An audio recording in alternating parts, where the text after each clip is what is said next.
ধরা পইরা গেছি আমি রঙ্গিলা জালে, হায়রে ধরা পইরা গেছি আমি রঙ্গিলা জালে। এ জাল থেকে আমার উদ্ধার করবে রে।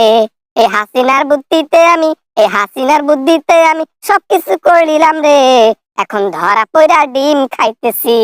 রাষ্ট্রকে ধ্বংস করার জন্য তোদের মতো ইসকন কখনো পারবে না এই রাষ্ট্রকে ধ্বংস করতে। তোদের মতো এরকম হাজার হাজার ইসকন এসেছে এবং গেছে, মুসলমানদের একটা বালো ছিঁড়তে পারে নাই। তোর মতো ছোট মোটো দলও কিছু করতে পারবে না। ভাই আমরা সংখ্যায় কম হইতে পারি, তবে আমরা কিন্তু হেভি ডেঞ্জারাস আছি। দেখেন না কয়েকজনের কিভাবে বিদায় করে দিলাম দুনিয়া থেকে। হ্যাঁ, দুনিয়া থেকে। এটা দেখেও কি বুঝেন না ইসকনের বুকে কত সাহস, আমরা কত কি করতে পারি। মুসলমান তো ধৈর্যশীল একটা ধর্ম, মানুষ ধৈর্য ধরে থাকতে পারে। আর যখন ধৈর্যের সীমা ছেড়ে যাবে না, তখন তোরা আন্ডারওয়্যার খোলার সময় পাবি না। দেশ ছেড়ে ফুরুত করে উড়ে যাবি, উড়ে যাইতে বাধ্য থাকিবি। কিন্তু হচ্ছে সময়টা খুব শীঘ্রই হবে। আমাদের একজনকে ধরবে, হাজার হাজার মানুষ খাড়া হয়ে যাবে রোডের মধ্যে। দেখো না আমাকে ধরেছে, লাখো মানুষের ঢল বাংলাদেশের মাটিতে উঠেছে। হ্যাঁ, আন্দোলন চলেছে। এখন বাংলাদেশ আরো ভয়াবহ হবে। বাংলাদেশের মধ্যে 18-20 কোটি মানুষ রয়েছে, তাদের মধ্যে 17 কোটি পিওর মুসলমান রয়েছে, মানে মুসলমান ইসলাম ধর্মের লোক রয়েছে। তারা যদি এক একটা ফু দেয়, এক ফুকে ইসকনের প্রতিটা সদস্য ইন্ডিয়ার মাটিতে গিয়ে পড়বে। আর তুমি বলো মাটি কাঁপাচ্ছ, দেশ কাঁপাচ্ছ। মুসলমান নামতেছে না, তোমাদের ভাগ্য ভালো। যদি নামে না, ওই ছিঁড়ে দৌড়াবা ইন্ডিয়া। আমাদের নেত্রীকে আমরা আবার বাংলাদেশে নিয়ে আসব। দরকার পড়লে জীবন আরো দেব, জীবন আরো নেব। তারপরও আমরা আওয়ামী লীগ সেই হাসিনাকে আবার ফিরিয়ে আনবো। আমাদেরকে কেউ ঠেকাতে পারবে না। আর কয়টা দিন যাক, পাদারও সময় পাবি না। তারপর দেখবি ইসকন এই দেশের মধ্যে একটাও খুঁজে পাওয়া যাচ্ছে না। এমন সিস্টেমে যাচ্ছে বাংলাদেশ, তোরা আর এই দেশের মধ্যে থাকতে পারবি না। তোদের আর ভাত নাই এই বাংলাদেশের মধ্যে। কি বলে রে বাবা, ভাবছিলাম দেশের মধ্যে আরো বেশি বেশি ইসকনের সদস্য বাড়াবো, সেখানে আমাদের ভাতি বন্ধ করে দেবে। তা কেন, কি মানে কিভাবে করবে?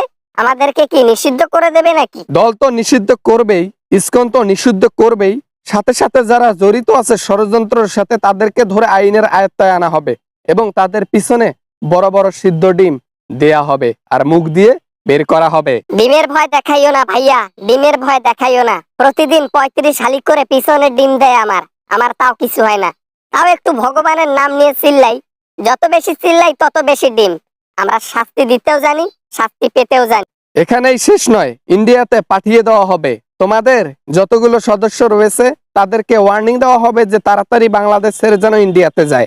ভুলবশত ইসকনের যদি কোনো সদস্য ছড়ানো হয় বা সদস্য বাড়ানো হয়, তাকে গ্রেপ্তার করে পিছনে ওই যে অজরা বাস আছে না, বড় বাস, ওইটা ঢুকাই দিব আইন। বাবা না মানে আর কি, ওই বাবা ওমা ওমা ও বাবারে ও বাবারে ও কি করে এই হায় ভগবান, কি করলাম কি না করলাম, ধ্বংস হয়ে গেলাম। দেখি বাংলাদেশে চাইছিলাম কি, হলাম কি। ইন্ডিয়ার সবকিছু বন্ধ করে দেব এই বাংলাদেশের জন্য। শুধু কি ইন্ডিয়াতে দেওয়ার মতো বাংলাদেশে অনেক কিছু আছে, বাংলাদেশ থেকে অনেক কিছু ইন্ডিয়াতে যায়। যদি আপনারা বন্ধ করেন তাহলে আমাদের বন্ধ করতে দ্বিধাবোধ হবে না। অন্তত দেশের মানুষ ইলিশ মাছ তখন পেট ভরে খাইতে পারবে, আলহামদুলিল্লাহ। বাবা আবার না মানে ওই তাহলে কিন্তু ইসকন আবার মাঠে নামবে এবং মাঠে নেমে সবাইকে ধ্বংস করে দেবে।